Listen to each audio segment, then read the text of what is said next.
yang senantiasa menghambakan diri hanya kepada Allah Subhanahu wa taala. Karena memang untuk itulah Allah Subhanahu wa taala menciptakan kita hidup di dunia ini, sebagaimana ayat di dalam Al-Qur'an yang insyaallah semua kita sudah hafal. Allah Subhanahu wa taala berfirman, "Wa ma khalaqtul jinna wal insa illa liya'budun." Dan tidaklah aku ciptakan jin dan manusia kecuali agar mereka beribadah kepadaku, kata Allah Subhanahu wa taala. Sudah barang tentu kita harus mengambil makna ibadah itu secara luas. Artinya tidak boleh kita mengambil makna ibadah secara sempit. Karena ibadah bukan hanya sholat, bukan hanya puasa, bukan hanya baca-baca Quran, zikir, berdoa. Tidak hanya itu makna ibadah.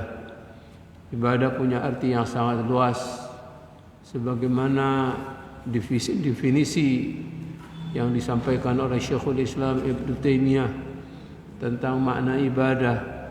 Beliau mengatakan bahwa ibadah itu adalah ismun jami'un likulli ma yuhibbuhu Allah wa yardah minal aqwali wal af'ali adh-dhahirah wal batinah. Ibadah itu adalah merupakan satu sebutan, satu nama yang mencakup segala sesuatu, baik itu ucapan ataupun perbuatan, apabila itu diridhai dan dicintai oleh Allah Subhanahu wa taala, baik itu menyangkut masalah amalan hati atau mencakup masalah amalan zahir. Semua yang dicintai, semua yang diridhai oleh Allah, di situ mengandung makna ibadah kepada Allah Subhanahu wa taala. Oleh karena itu, hendaknya dari semua kegiatan yang kita lakukan dalam hidup ini, dari perkara-perkara yang kita lakukan dalam hidup ini, hendaknya betul-betul kita niatkan dalam rangka beribadah kepada Allah Subhanahu wa taala. Sehingga dengan demikian tidak ada waktu yang kita lewati dalam hidup ini kecuali kita akan mendapatkan kebaikan apabila kita niatkan untuk beribadah kepada Allah Subhanahu wa taala. Kalau kita sudah pasang niat dari semua aktivitas yang kita lakukan dalam hidup ini untuk beribadah, sudah barang tentu kita akan terus melaksanakan perkara-perkara yang dicintai oleh Allah Subhanahu wa taala dan menjauhkan diri dari perkara-perkara yang tidak diridhoi oleh Allah Subhanahu wa taala. Mengapa? Karena kita sudah pasang niat dalam hati kita, hidup ini untuk beribadah kepada Allah Subhanahu wa taala. Kita tidak akan berdusta tatkala kita berucap. Kita tidak akan berkata-kata dengan perkataan yang bisa menyinggung perasaan orang lain. Kita tidak akan mengingkari janji di saat kita berjanji. Kita tidak akan berkhianat tatkala kita mendapatkan amanah. Karena apa? Karena kita sudah pasang niat dalam hati kita bahwa kita ini hidup untuk beribadah kepada Allah Subhanahu wa taala. Kalau kita senantiasa melakukan apa-apa yang diridhai, dicintai oleh Allah Subhanahu wa taala, maka itu semuanya termasuk amalan yang saleh, yang tentu Allah Subhanahu wa taala kepada orang-orang yang mengamalkan amalan yang saleh akan diberikan kehidupan yang baik di dunia, lebih-lebih kehidupan nanti di akhirat. Allah Subhanahu wa taala berfirman, "Man 'amila shalihan min dzakarin aw untha wa huwa mu'min, falanuhyiyannahu hayatan thayyibah wa lanajziyannahum ajrahum bi ahsani ma kanu ya'malun." Kata Allah Subhanahu wa taala disebutkan di dalam surat An-Nahl.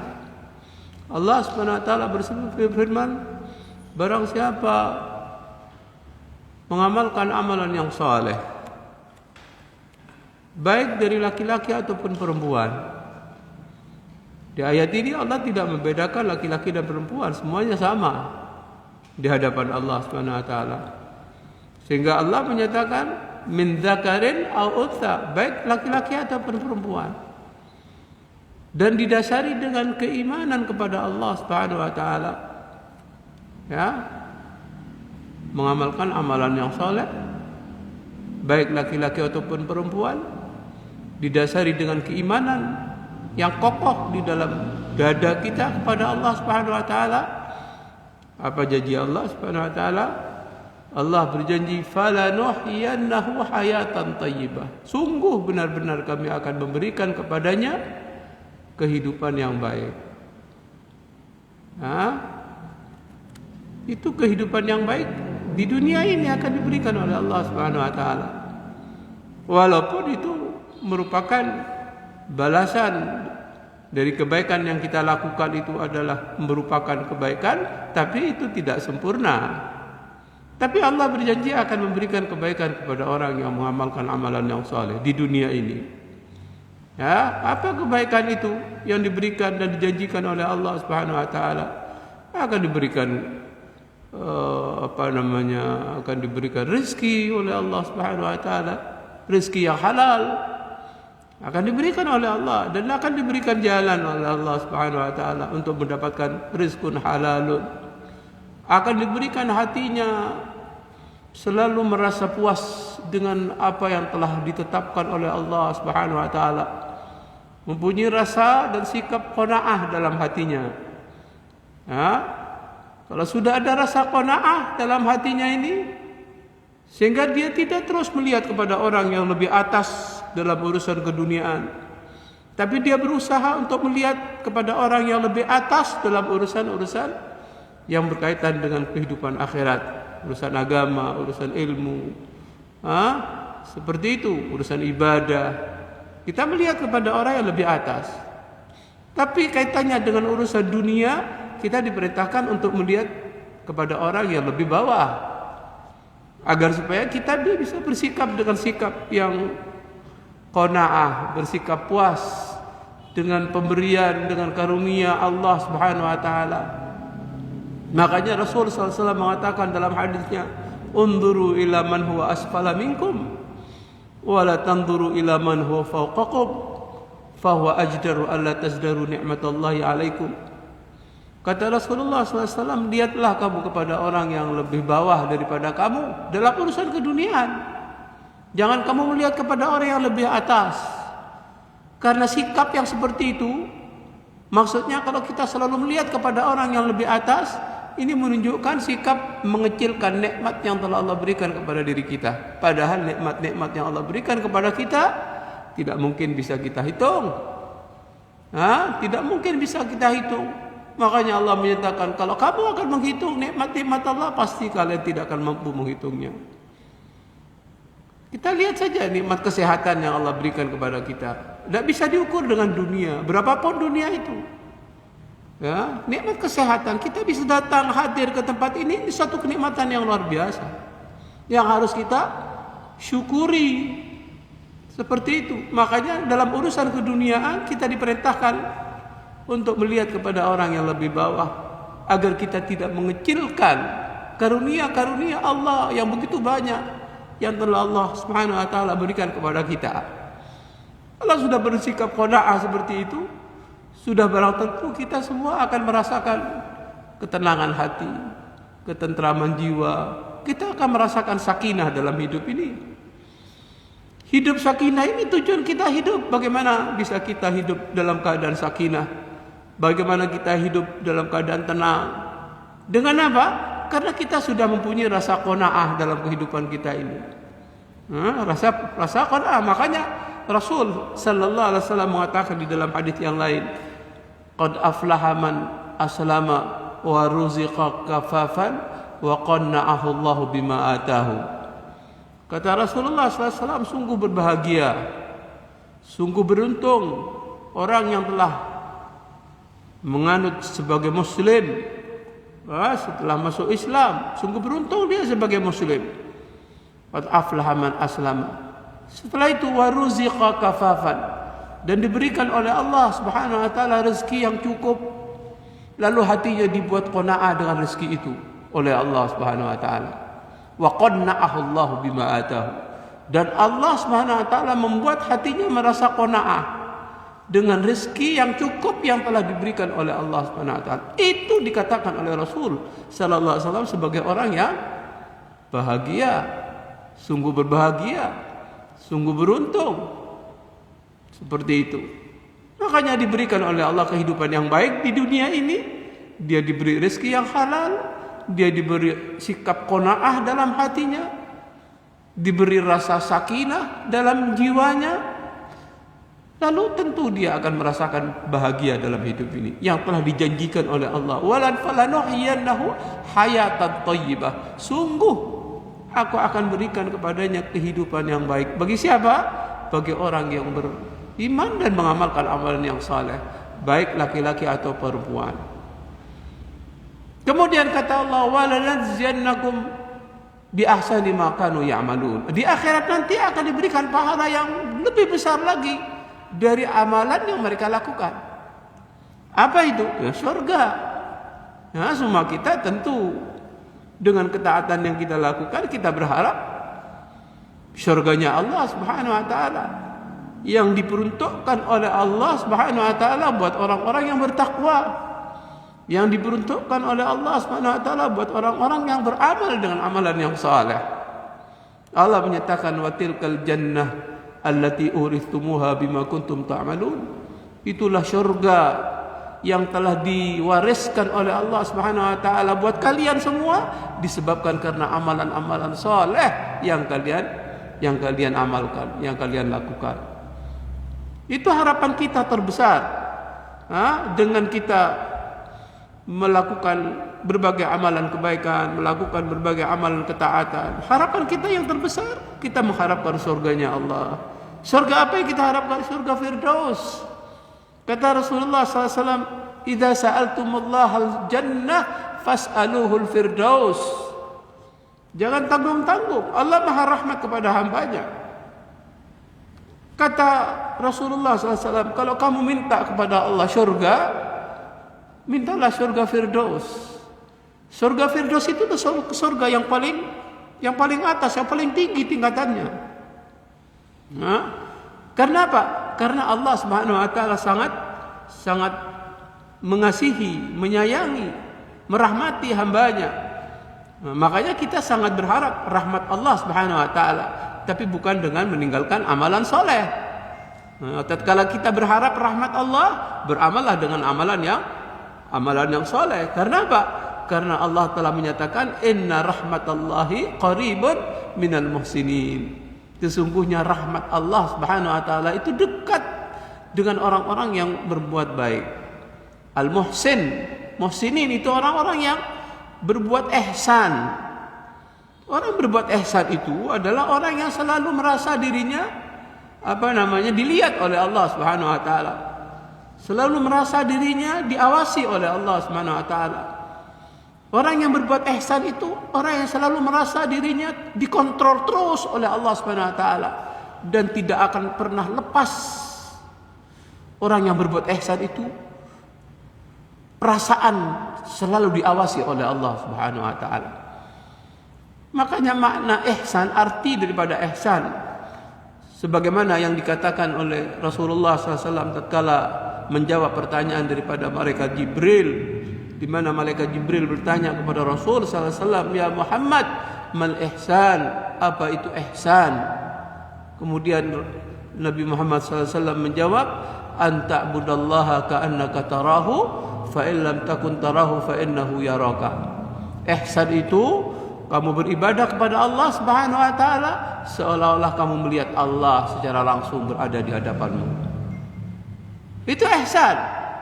Kalau kita beribadah kepada Allah Subhanahu wa taala, menghadap kepada siapa? Kita menghadap kepada Allah. Tapi kata Rasulullah, jadikan kamu di saat beribadah kepada Allah Subhanahu wa taala seolah-olah kamu melihat langsung Allah berada di hadapanmu. Fa in lam takun tarahu, kalaupun kamu tidak bisa melihat secara langsung dengan kasat mata kita, tapi Allah melihat kita. Fa innahu yaraka, Allah melihat kita, Allah mengawasi kita, Allah mengontrol kita.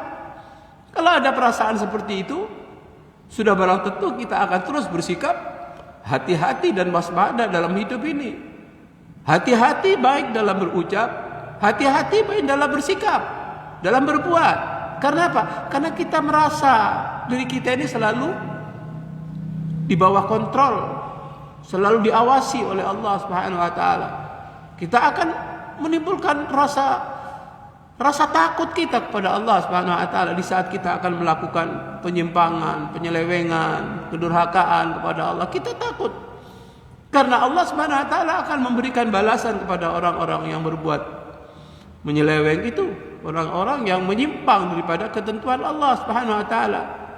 Sebagaimana Allah Subhanahu wa taala menyatakan inna minal mujrimina muntaqimun. Sebagaimana Allah berfirman dalam surat As-Sajdah, sesungguhnya kami akan memberikan balasan kepada orang-orang yang berbuat dosa. Ini Allah yang menyatakan dalam Al-Quran, inna minal mujrimina muntaqimun. Sesungguhnya kami akan memberikan balasan kepada orang-orang yang berbuat dosa.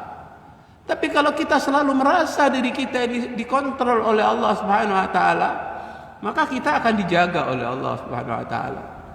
Kita akan dilindungi oleh Allah. Di saat kita akan melenceng daripada ketentuan Allah, kita akan diluruskan kembali oleh Allah Subhanahu wa taala. Kalau kita merasa diri kita selalu diawasi oleh Allah Subhanahu wa taala, kita akan takut kepada Allah. Makanya orang yang berharap rahmat daripada Allah Subhanahu wa taala tentunya orang-orang yang terus berusaha untuk melakukan amalan yang saleh. Nah, amalan saleh itu nanti akan berbentuk sebagai seorang sebagai seorang yang membawa berita kebaikan, sebagai orang yang membawa berita kebaikan. Tatkala kita sudah diambil roh kita oleh malakul maut, sebagaimana yang kita jelaskan,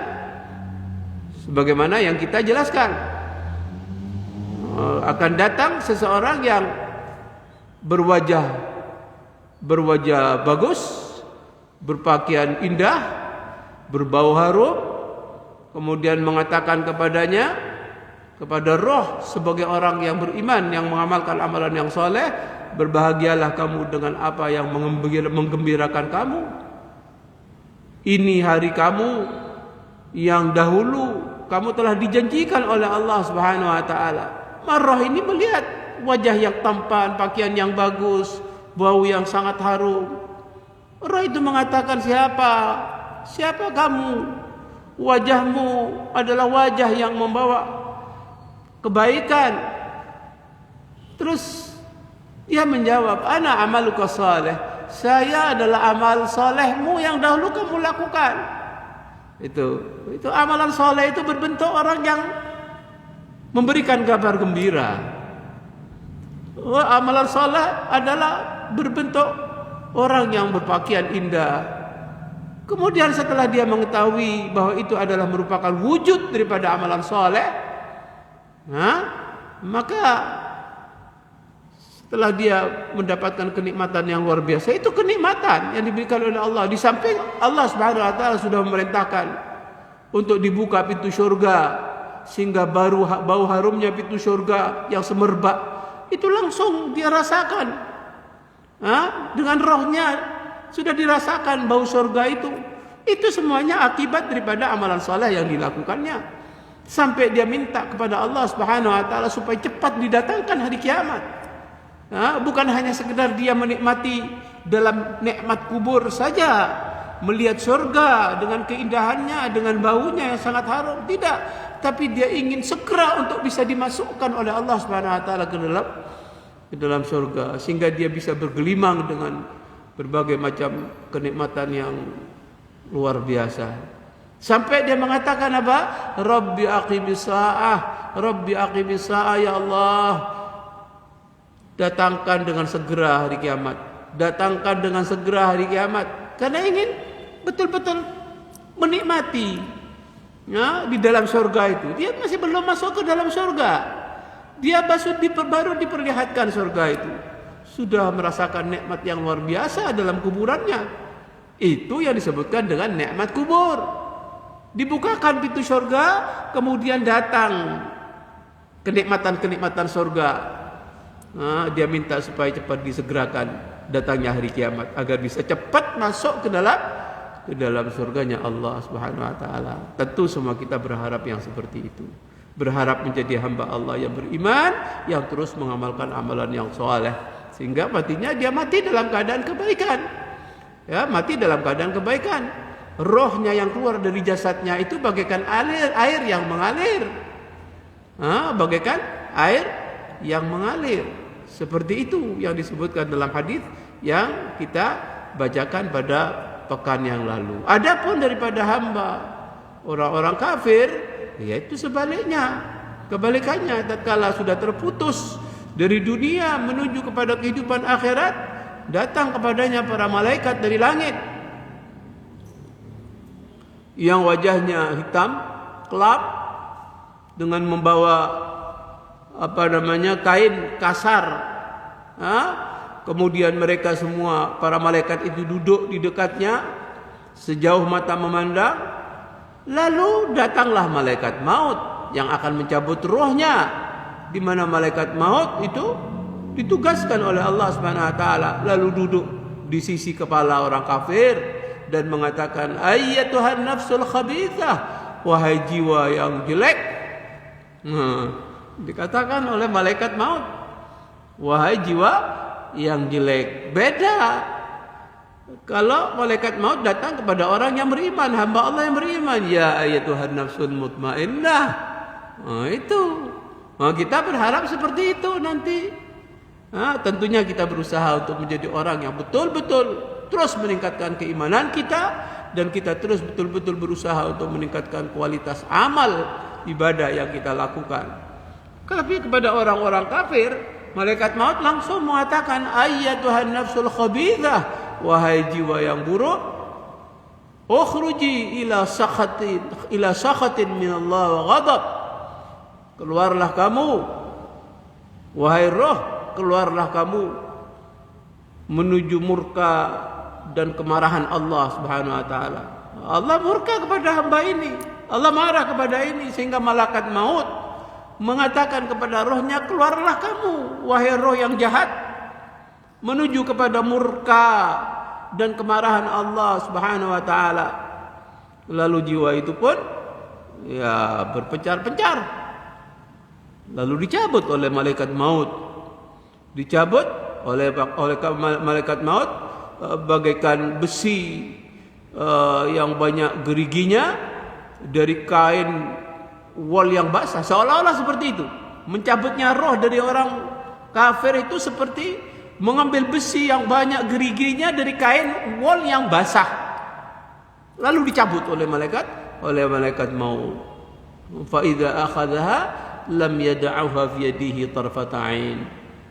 Kalau sudah diambil rohnya itu oleh malaikat maut, maka para malaikat semuanya tidak membiarkannya berada di tangan malaikat maut sekejap mata pun, langsung diletakkan pada kain yang kasar. Diletakkan pada kain yang kasar yang diambilkan dari neraka. Setelah itu, wa yakhruju minha ka'antani rihi jifah, lalu keluarlah roh itu bau bangkai yang paling buruk. Wajadat ala wajhil ard, yang pernah didapati di permukaan bumi. Lalu dibawanya oleh para malaikat, rohnya orang kafir itu dibawanya naik ke langit. Fala yamurruna biha ala mala'in minal malaikah, maka tidaklah mereka, para malaikat yang telah membawa roh yang jelek itu, dibawa dalam satu kerumunan malaikat, melainkan mereka, para malaikat langit itu bertanya, ma hadhir roh al-khabithah, apa ini, roh siapa ini yang busuk ini? Kata para malaikat yang menyambut di langit, ma hadhir roh busuk siapa ini? Fayaquluna, kemudian para malaikat mengatakan, roh fulan bin fulan, ini roh fulan bin fulan. Disebutkan namanya, nama yang memang biasa disebutkan di dunia. Disebutkan oleh para malaikat, ini namanya fulan, rohnya fulan bin fulan. Fayustaftahu, kemudian para malaikat yang membawa roh di atas kain yang kasar, kain yang dari neraka itu, kemudian minta para malaikat yang membawa roh itu kepada malaikat yang ada di langit, minta dibukakan pintu langit. Fala yuftah lahu, maka tidak ada yang membukakan pintu langit. Pintu langit tidak dibukakan buat roh ini. Kemudian Rasul SAW membacakan ayat Al-Quran yang tersebut di dalam surat Al-A'raf ayat 40. Di sana Allah SWT berfirman, la tufattahu lahum abwabus sama', tidak akan dibukakan buat mereka. Buat mereka itu orang-orang kafir, pintu-pintu langit, dan mereka tidak akan dimasukkan ke dalam surga sehingga unta itu bisa masuk ke dalam lubang jarum. Bagaimana unta bisa masuk ke lubang jarum? Itu menunjukkan bahwa mereka tidak mungkin untuk bisa masuk ke dalam surga. Pastinya mereka itu masuk ke dalam neraka. Tidak dibukakan oleh para malaikat yang ada di langit itu pintu-pintu langit. Kemudian oleh Allah Subhanahu wa taala diperintahkan kepada para malaikat yang membawa ruh yang jelek itu, diperintahkan uktubu kitabahu fi sijjin.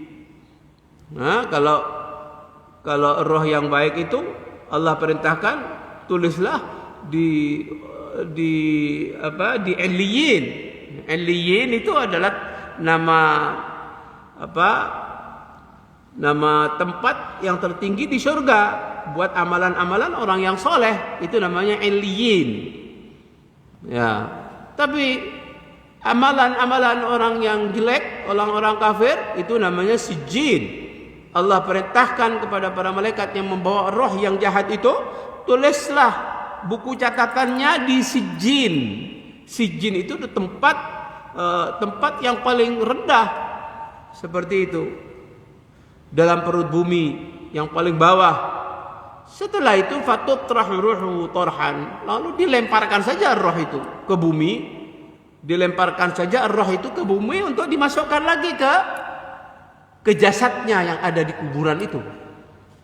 Jadi dilemparkan, dihinakan, seperti itu. Roh itu dihinakan, tidak dimuliakan sama sekali. Dihinakan oleh Allah Subhanahu wa taala. Fatutrahu ruhu, dilemparkan roh itu. Roh yang jahat tadi, jadi roh orang kafir. Kemudian Rasul membacakan ayat lagi, wa may yusyrik billah fa ka'annama kharra minas sama'i fatakhtafu at-tayru aw tahwi bihi rihu fi makanin sahiqa. Ini disebutkan dalam surat Al-Hajj ayat 31. Allah Subhanahu wa taala berfirman yang dibacakan oleh Rasulullah sallallahu alaihi wasallam, barang siapa yang menyekutukan Allah. Jadi tadi rohnya orang yang musyrik, ya, orang-orang kafir, orang-orang musyrik kepada Allah Subhanahu wa taala. Itu rohnya orang yang jelek. Lalu Allah berfirman, dan barang siapa yang menyekutukan Allah Subhanahu wa taala, maka seolah-olah dia jatuh dari langit, kemudian disambar oleh burung dan diterbangkan ke tempat yang sangat jauh. Nah, seperti itu. Artinya sama sekali tidak punya kehormatan.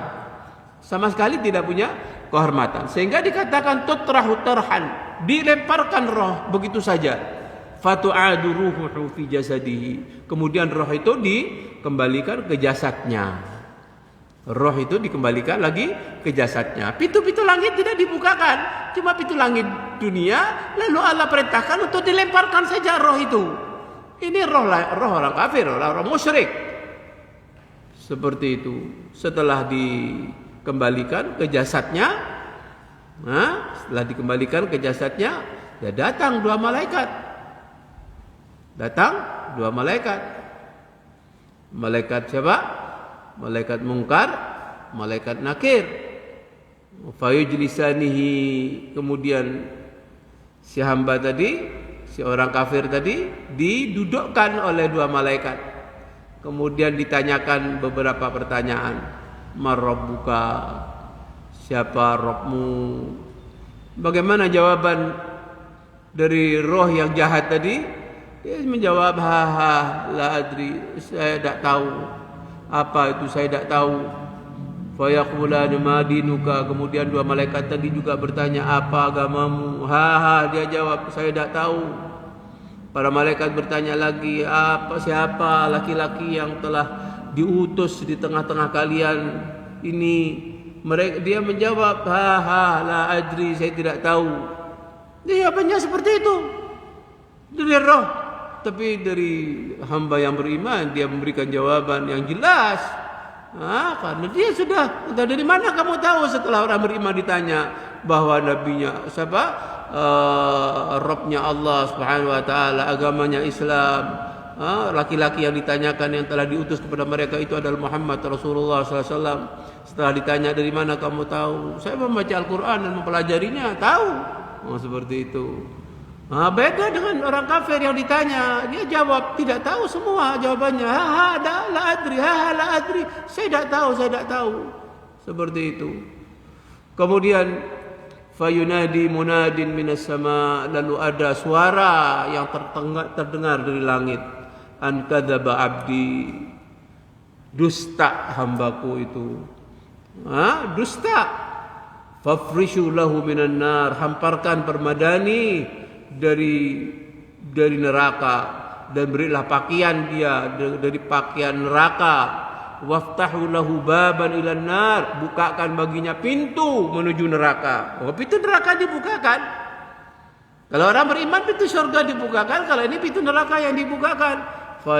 Fayatihi min harriha wa sumumiha, dan itu datanglah kepadanya akan panasnya api neraka itu. Datang panasnya api neraka, dan datang juga bau racun yang ada di neraka itu mendatanginya. Wa yudayyiqu alaihi qabruhu, kemudian kuburannya disempitkan oleh Allah Subhanahu wa taala, hatta takhtalifa fi adla'uhu, sehingga tulang-tulang rusuknya remuk bersilangan. Tulang-tulang rusuknya remuk karena apa? Karena kuburannya disempitkan. Tapi bagi hamba yang beriman, kuburannya diluaskan oleh Allah Subhanahu wa taala sehingga merasa nyaman menikmati nikmat kubur. Tapi beda dengan roh yang kafir seperti ini, disempitkan kuburannya, tulang-tulangnya remuk. Wa ya'tihi rajulun qabihul wajh, datang setelah itu seorang yang berwajah buruk. Berwajah buruk, pakaiannya juga jelek, baunya busuk. Lalu mengatakan kepadanya, absyir billadzi yasu'uka. Dia katakan kepada roh yang jelek dari orang kafir ini, bergembiralah kamu dengan apa yang akan menyusahkan dirimu. Hadza yaumuka alladzi kunta tu'ad, ini harimu yang dahulu kamu dijanjikan oleh Allah Subhanahu wa taala. Fayaqul, kemudian roh yang jelek itu bertanya, man anta, siapa kamu? Fajuka al-wajhu alladhi yaji'u bisyarr, wajahmu adalah wajah yang datang membawa kejelekan. Kemudian dia menjawab, ana amalukal khabith, saya amalmu yang jelek dahulu yang kamu lakukan di dunia. Jadi berbentuk manusia yang jelek, wajahnya jelek, bajunya juga jelek. Seperti itu. Kemudian dia mengatakan, saya amalmu dulu yang khabith. Khabith itu jelek, busuk, menjijikkan, seperti itu. Kemudian dia betul-betul merasakan azab kubur. Itu masih di kuburan. Itu masih di kuburan seperti itu. Merasakan dengan sesuatu yang sangat menyedihkan. Kemudian dia mengatakan, fayaqul rabbi, ya Allah. Dia percaya adanya Allah sampai dia mengatakan, rabbi, ya Allah, jangan datangkan hari kiamat. Jangan datangkan hari kiamat. Kalau hamba orang yang beriman justru minta disegerakan datangnya hari kiamat, karena sudah merasakan nikmatnya baunya surga, melihat surganya, itu kenikmatan yang luar biasa. Minta kepada Allah supaya disegerakan datangnya hari kiamat, agar dia bisa cepat masuk ke dalam surga dan bisa bergelimang dengan berbagai macam kenikmatan surga. Beda dengan orang kafir ini. La tuqimus sa'arab, wahai Rabb, jangan didatangkan hari kiamat. Dia sudah merasa tak mampu, tak kuat. dengan siksa kubur itu siksa kubur. Neraka dibukakan, bau nerakanya datang kepadanya sehingga dia betul-betul merasakan panasnya bau surga, baunya surga, baunya neraka, belum dimasukkan ke dalam neraka. Makanya dia minta la tuqimis sa'ah Rabbi, dia minta kepada Allah, dia mengenal kalau Allah itu ada.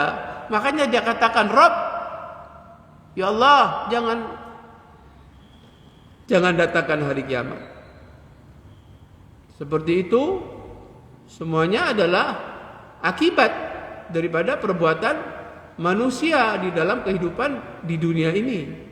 Yang tentunya kita berharap rahmat dan kasih sayang Allah Subhanahu wa taala yang tentunya harus diiringi dengan amalan-amalan yang baik, diiringi dengan amalan-amalan yang saleh. Dan tentunya kita minta kepada Allah Subhanahu wa taala agar kita senantiasa diberi taufik, diberi hidayah oleh Allah Subhanahu wa taala. Kita minta kepada Allah Subhanahu wa taala, Allahumma inni as'aluka al-huda wat-tuqa wal-afaf wal-ghina. Ya Allah, aku mohon kepadamu petunjukmu ya Allah. Aku mohon kepadamu agar aku menjadi orang yang bertakwa. Kita minta kepada Allah Subhanahu wa taala. Nabi saja minta kepada Allah supaya dijadikan sebagai orang yang bertakwa. Allahumma ati nafsi taqwaha. Itu Rasul sallallahu alaihi wasallam, orang yang paling bertakwa, tapi masih minta kepada Allah supaya menjadi hamba yang bertakwa. Rabbi ati nafsi taqwaha wa zakkiha anta khairu man zakkaha anta waliyuha wa maulaha. Kata Rasulullah sallallahu alaihi wasallam itu dalam doanya itu. Rabbi ati nafsi, Allahumma ati nafsi taqwaha, ya Allah, berilah pada hatiku ketakwaan. Ini Rasulullah, manusia yang paling bertakwa, masih minta kepada Allah supaya dia dijadikan oleh Allah sebagai orang yang bertakwa. Ati nafsi taqwaha wa zakkiha, dan sucikanlah hatiku ini ya Allah. Anta khairu man zakkaha, engkaulah zat yang maha mensucikan hati. Engkaulah zat yang maha mensucikan hati. Yang mensucikan hati itu Allah Subhanahu wa taala. Ya, seperti itu. Anta waliyuha maulaha, engkau adalah sebagai pelindung dan pemelihara daripada hati itu. Perbanyak kita doa seperti itu, minta kepada Allah ketakwaan hati, minta agar supaya diberi oleh Allah Subhanahu wa taala keistiqomahan di dalam melakukan ketaatan kepada Allah Subhanahu wa taala. Seperti doa Rasul sallallahu alaihi wasallam, ya muqallibal qulub tsabbit qalbi ala dinik, wa ya musarrifal qulub sarrif qulubana ala ta'atik. Wahai zat yang membolak-balikkan hati daripada manusia, teguhkan hatiku itu di atas ketaatan kepada agamamu. Minta kita kepada Allah Subhanahu wa taala. Kalau kita tidak dibantu oleh Allah, tidak mungkin kita bisa istiqomah di atas ketaatan kita kepada Allah. Perbanyak kita berdoa, perbanyak kita minta kepada Allah Subhanahu wa taala. Rasul saja minta kepada Allah supaya diberi ketakwaan. Bagaimana kita sebagai manusia biasa yang berlumuran dosa, kemudian kita tidak minta bantuan Allah agar jiwa ini dijadikan sebagai jiwa yang bertakwa kepada Allah Subhanahu wa taala. Jiwa ini agar disucikan oleh Allah, kita minta kepada Allah Subhanahu wa taala. Kita minta dengan doa, ya muqallibal qulub, wahai zat yang membolak-balikkan hati manusia. Kita diubah-ubah hati ini oleh Allah Subhanahu wa taala, tapi Allah akan mengubah kepada kebaikan sesuai dengan keinginan kita. Makanya kita selalu minta kepada Allah agar hati ini diteguhkan di atas ketaatan kepada Allah Subhanahu wa taala. Seperti itu. Kalau kita terus mendapatkan hidayah, taufik daripada Allah sebagai akibat karena kita merengek-rengek, terus minta kepada Allah supaya diteguhkan hati di atas ketaatan, supaya terus diberikan ketakwaan pada jiwa ini, supaya terus jiwa ini disucikan oleh Allah Subhanahu wa taala. Allah akan memberikan jalan menuju amalan-amalan ketaatan itu. Karena Allah telah menyatakan, walladzina jahadu fina lanahdiyannahum subulana. Sebagaimana Allah menyatakan di dalam surat Al-Kahfi, ya kalau tidak salah, surat Al-Kahfi, surat Al-Ankabut. Walladzina jahadu fina lanahdiyannahum subulana. Orang-orang yang bersungguh-sungguh untuk melakukan amalan yang ditunjukkan oleh Allah, maka sungguh kata Allah, kami akan memberikan petunjuk kepadanya. Falanahdiyannahu. Walladzina jahadu fina lanahdiyannahum. Orang-orang yang bersungguh-sungguh untuk mencari jalan kami, maka sungguh kami akan memberikan hidayah kepadanya. Bagi beri hidayah ke jalan Allah yang lurus. Berarti kita ini harus berusaha, berdoa kepada Allah, berdoa minta kepada Allah agar kita diberi keteguhan hati untuk senantiasa melakukan amalan yang saleh, maka sudah barang tentu kita akan dirahmati oleh Allah Subhanahu wa taala. Dan kita tidak boleh menjadi orang yang berputus asa atas rahmat Allah. Walaupun kita sudah yang namanya manusia banyak melakukan perbuatan dosa, banyak melakukan perbuatan maksiat, dan tidak boleh walaupun seperti itu kemudian kita berputus asa untuk mendapatkan rahmat Allah, karena Allah Subhanahu wa taala telah menyatakan di dalam Al-Qur'an, qul ya ibadiyalladzina asrafu ala anfusihim la taqnatu min rahmatillah. Allah menyatakan dalam surat Az-Zumar, katakan wahai hamba-hamba Allah, qul ya ibadiyalladzina asrafu, wahai hamba-hambaku yang telah melampaui batas. Telah melampaui batas maksudnya telah banyak melakukan perbuatan dosa. Ya, yang telah melampaui batas terhadap diri mereka sendiri. La taqnatu min rahmatillah. Ini larangannya di sini. Jangan kamu berputus asa atas rahmat Allah, dari rahmat Allah Subhanahu wa taala. Kenapa? Innallaha yaghfirudz dzunuba jami'a. Karena sesungguhnya Allah Subhanahu wa taala mengampuni dosa-dosa semuanya. Itu. Allah telah mengatakan Allah mengampuni dosa-dosa semuanya. Innahu huwal ghafurur rahim. Sesungguhnya Allah Maha Pengampun lagi Maha Rahim, Maha Sayang kepada hambanya. Tapi hamba itu harus banyak beristighfar, banyak bertobat kepada Allah Subhanahu wa taala. Makanya di dalam hadits qudsi Allah menyatakan, ya ibadi innakum tukhti'una bil-laili wan-nahar wa ana aghfirudz dzunuba jami'an fastaghfiruni aghfir lakum. Kata Allah dalam hadits qudsi, wahai hamba-hambaku, sesungguhnya kalian banyak melakukan perbuatan dosa siang dan malam. Kata Allah Subhanahu wa taala ini, innakum tukhti'una bil-lail wan nahar. Sesungguhnya kalian banyak melakukan perbuatan dosa siang dan malam. Aku akan mengampuni dosa-dosa itu semuanya, kata Allah. Ana aghfirudz dzunuba jami'an. Lalu apa kata Allah? Fastaghfiruni. Minta ampun kamu kepadaku. Aghfir lakum. Aku akan ampuni dosa-dosamu. Ini kasih sayangnya Allah, rahmatnya Allah kepada kita. Makanya kita harus banyak istighfar, bertobat kepada Allah, minta ampun daripada perbuatan dosa yang pernah kita lakukan, berusaha dan bertekad untuk tidak mengulangi lagi akan perbuatan dosa itu. Pasti diampuni oleh Allah Subhanahu wa taala. Yang Allah tidak akan ampuni dosa-dosa orang syirik dan dia tidak bertobat kepada Allah Subhanahu wa taala, itu tidak akan mendapatkan ampunan Allah. Mati dalam keadaan musyrik, dia akan menjadi penghuni neraka, kekal di dalamnya, semua kebaikan-kebaikannya terhapus. Allah menyatakan innallaha la yaghfiru ayyushraka bihi wa yaghfiru ma duna dzalika liman yasha. Sesungguhnya Allah Subhanahu wa taala tidak akan mengampuni orang yang berbuat syirik. Yang dimaksudkan di situ adalah orang yang mati dalam kesyirikan. Dia tidak bertobat kepada Allah Subhanahu wa taala. Tapi kalaupun dia sudah menjadi orang musyrik lalu bertobat kepada Allah, Allah mengampuni dosa syiriknya itu. Apalagi dosa-dosa yang lainnya. Wa yaghfiru, kata Allah, duna dzalik. Allah mengampuni dosa-dosa selain syirik bagi siapa yang dikehendaki oleh Allah Subhanahu wa taala. Nah, di situ ada kalimat bagi siapa yang dikehendaki oleh Allah Subhanahu wa taala. Ini berlaku kepada orang yang tidak melakukan dosa syirik. Dosa-dosa dosa maksiat, dosa besar atau dosa kecil. Nah, urusan itu Allah akan mengampuni bagi siapa yang dikehendaki oleh Allah. Dikehendaki oleh Allah untuk diampuni, Kalau tidak dikehendaki oleh Allah, ya diazab dulu di neraka dari perbuatan dosanya selain dosa syirik, lalu dia dikembalikan oleh Allah ke dalam surga. Kalau masih ada apa?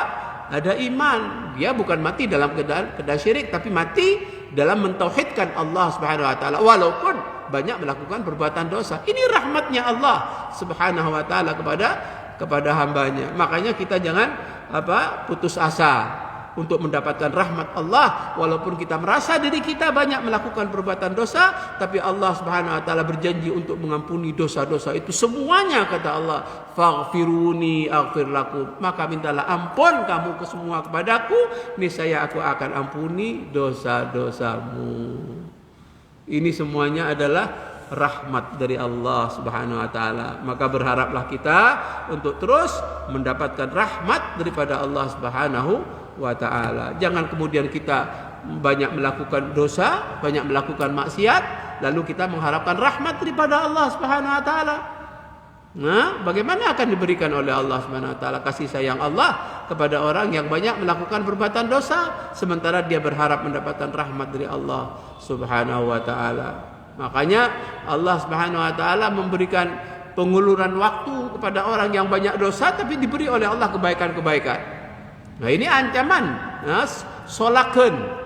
Allah menyatakan dalam Al-Quran, falamma nasu ma dzukiru, tatkala mereka melupakan akan apa yang telah diberi peringatan kepada mereka, melupakan peringatan ayat Al-Quran, peringatan hadis-hadis Rasulullah, mereka melupakan itu, kami bukakan kepada mereka pintu-pintu segala sesuatu. Pintu kesenangan diberikan oleh Allah Subhanahu wa taala. Ini solakeun. Yang istilahnya dalam bahasa hadisnya Rasulullah istidraj, ya, penguluran waktu. Diberikan oleh Allah kenikmatan-kenikmatan dunia, ya, walaupun dia sudah banyak melakukan perbuatan dosa, hatta idza farihu bima utu, sehingga tatkala mereka bersenang-senang dengan apa yang telah Allah berikan kepada mereka dari kenikmatan dunia yang mereka gunakan sebagai alat untuk bermaksiat kepada Allah Subhanahu wa taala, tiba-tiba Allah Subhanahu wa taala akan memberikan balasan siksaan kepada mereka secara tiba-tiba. Kata Allah, akhadnahum baghtah fa idzahum mublisun. Tatkala itu mereka berputus asa, tercengang berputus asa tatkala mendapatkan azab Allah yang didatangkan oleh Allah secara tiba-tiba. Disebabkan karena apa? Mereka menggunakan nikmat Allah bukan untuk taat, tapi mereka menggunakan kenikmatan yang diberikan oleh Allah untuk bermaksiat kepada Allah Subhanahu wa taala. Di dunia diberikan oleh Allah kesenangan-kesenangan dunia itu, tapi tatkala mereka bergembira ria dengan kenikmatan-kenikmatan yang digunakan untuk bermaksiat, lalu kami, kata Allah, berikan kepadanya azab yang datang secara tiba-tiba sehingga mereka itu berputus asa dan tercengang dengan azab seperti itu. Na'udzubillah min dzalik. Oleh karena itu, tentunya kita terus berusaha untuk beramal saleh, lalu kita berharap mendapatkan rahmat daripada Allah Subhanahu wa taala. Dan jangan lupa kita baca doa yang diajarkan Rasul sallallahu alaihi wasallam kepada sahabat Abu Bakar As-Siddiq radhiyallahu anhu. Tatkala sahabat Abu Bakar As-Siddiq radhiyallahu anhu minta kepada Rasulullah sallallahu alaihi wasallam agar diajarkan satu doa yang bisa dibaca di dalam salatnya. Kemudian Rasulullah mengajarkan, bacalah, kata Rasulullah. Rasulullah mengajarkan doa kepada sahabat Abu Bakar yang tentunya doa itu untuk kita semua selaku umatnya. Apa doa itu? Allahumma inni dhalamtu nafsi dzulman katsiran wa la yaghfiru dzunuba illa anta faghfirli maghfiratan min indika warhamni innaka antal ghafurur rahim. Doa yang diajarkan Rasul kepada sahabat Abu Bakar, yang kata sahabat Abu Bakar akan dibaca di dalam sholat. Doa ini khususnya dibaca di dalam sholat. Ya, Allahumma inni dhalamtu nafsi dhulman katsira. Diajarkan oleh Rasulullah, ya Allah, sesungguhnya aku telah banyak melakukan kezaliman terhadap diriku. Ini sahabat Abu Bakar yang sudah dijamin masuk surga. Kita tahu sahabat Abu Bakar ini adalah sahabat yang telah dijamin masuk surga, sebagaimana dijelaskan oleh Rasulullah sallallahu alaihi wasallam. Tapi diajarkan dengan kalimat, ya Allah, sesungguhnya aku telah banyak melakukan kezaliman dengan kezaliman yang banyak terhadap diriku.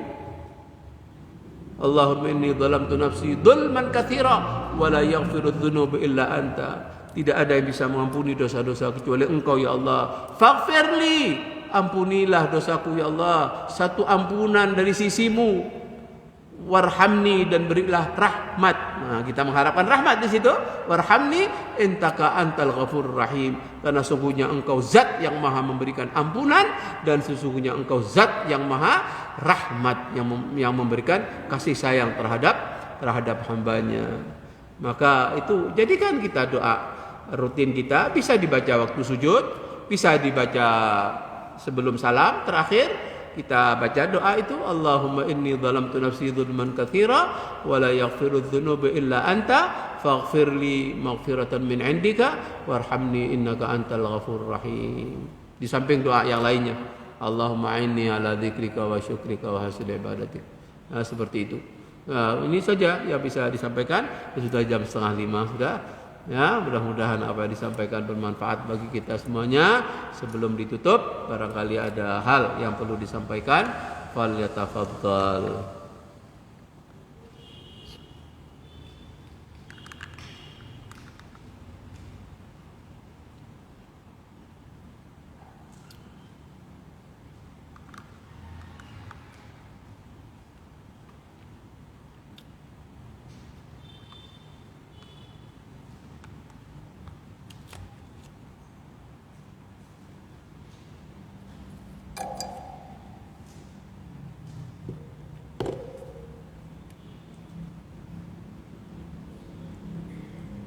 Ada.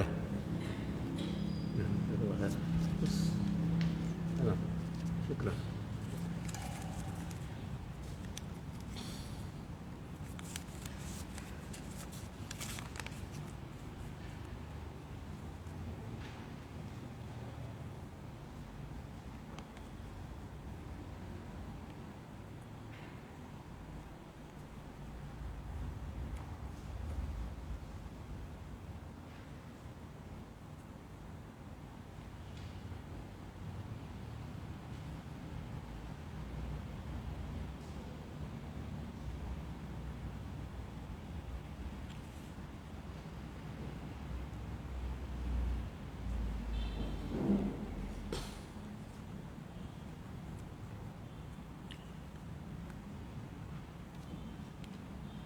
Bismillah, Ustaz. Bagaimana seorang yang sedang dikabarkan saat ini mati dalam keadaan kecelakaan, tetapi masih meninggalkan bekas, disiarkan di TV dan lainnya, apalagi dikatakan matinya akibat anak apa? Anak indigo. Ya, anak indigo. Dikatakan matinya akibat anak indigo. Apa itu? Dan masih terus ditontonkan. Ya, itu qadar Allah semua ya. Semua apa yang terjadi pada manusia itu sudah menjadi ketetapan Allah Subhanahu wa taala. Dia sebagai muslim, kalau dia sebagai muslim, kita doakan mudah-mudahan dosa-dosanya diampuni, kebaikannya diberi pahala oleh Allah Subhanahu wa taala. Seperti itu. Kalau sudah terjadi, ini adalah merupakan ketetapan Allah Subhanahu wa taala. Mudah-mudahan dosa-dosanya diampuni oleh Allah Subhanahu wa taala, amalan-amalan kebaikannya dipahalai oleh Allah Subhanahu wa taala.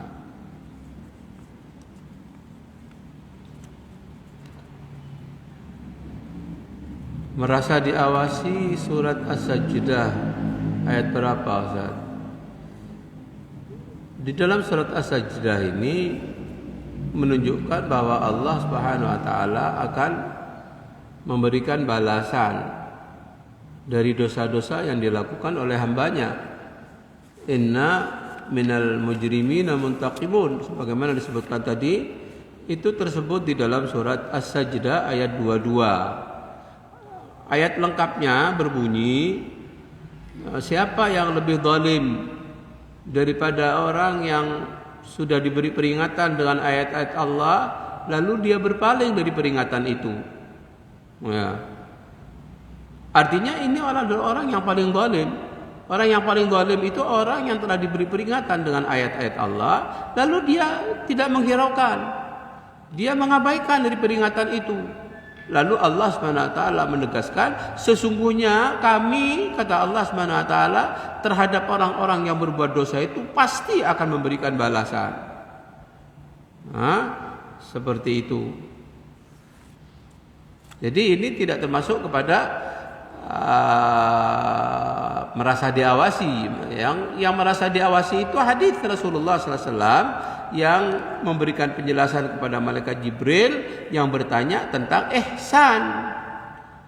Kemudian Nabi menjawab, anta'budallaha ka'annaka tarahu. Hadis ini, kamu beribadah kepada Allah seolah-olah kamu melihat Allah berada di hadapanmu. Kalaupun kamu tidak bisa melihat Allah secara langsung berada di hadapanmu, ingat Allah melihat kamu.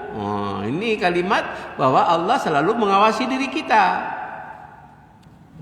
Anta'budallaha ka'annaka tarahu fa in lam takun tarahu fa innahu yaraka. Kamu di saat beribadah kepada Allah, jadikan kamu seolah-olah melihat Allah berada langsung di hadapanmu.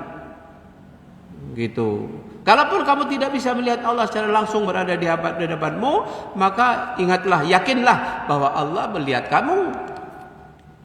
Dengan Allah melihat kamu, ini berarti Allah selalu mengawasi diri kita. Makanya kita harus terus berusaha untuk merasa diri kita ini selalu diawasi oleh Allah. Mempunyai sikap selalu merasa diawasi oleh Allah Subhanahu wa ta'ala.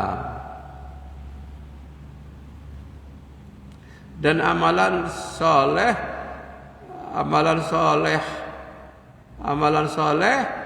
surat An-Nahl ayat berapa? Kalau tidak salah ayat 78, kalau tidak salah ya, yang diawali dari kalimat man amila solihan min dzakarin aw untha. Barang siapa yang mengamalkan amalan soleh, man amila solihan min dzakarin aw untha. Barang siapa yang mengamalkan amalan soleh, baik dari laki-laki ataupun perempuan, sedangkan dia seorang beriman, maka sungguh kami akan berikan kepadanya kehidupan yang baik. Falanuhyiyannahu hayatan thayyibah.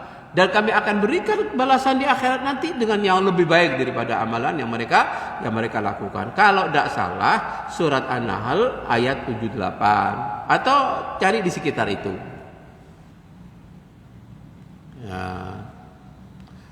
Surat Al-Kahfi, insyaallah bukan surat Al-Kahfi ini.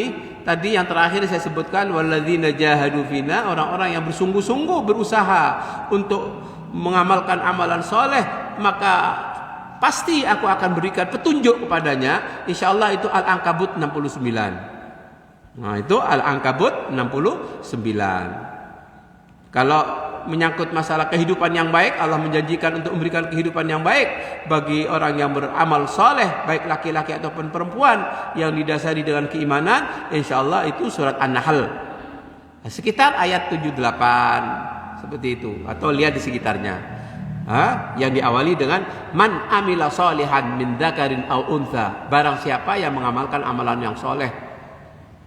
Kalau ada 87, 78 itu wallahu a'lam, bisa dilihat. Itu ya.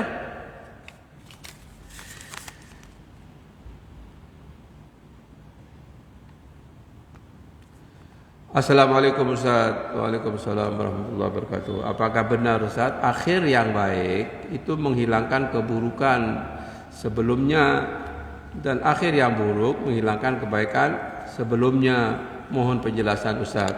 Disebutkan di dalam Al-Quran bahwa kebaikan-kebaikan itu bisa menghapuskan kejelekan. Sebagaimana disebutkan di dalam Al-Quran, tapi saya lupa ayatnya, lupa suratnya juga. Innal hasanati yudhibnas sayyi'at. Innal hasanati yudhibnas sayyi'at. Sesungguhnya kebaikan-kebaikan itu bisa menghapus kejelekan-kejelekan yang pernah dilakukan sebelumnya. Kebaikan-kebaikan itu bisa menghapus kejelekan-kejelekan sebelumnya. Kita tentunya terus berusaha untuk melakukan kebaikan-kebaikan. Mudah-mudahan kita terus diberi petunjuk oleh Allah sehingga kita bisa menutup kehidupan ini dengan kebaikan. Kita doa kepada Allah supaya kita bisa diwafatkan dalam keadaan husnul khotimah, ya. Kita berdoa seperti itu. Allahumma inna nas'aluka husnul khotimah wa na'udzubika min su'il khotimah. Ya Allah, aku mohon kepadamu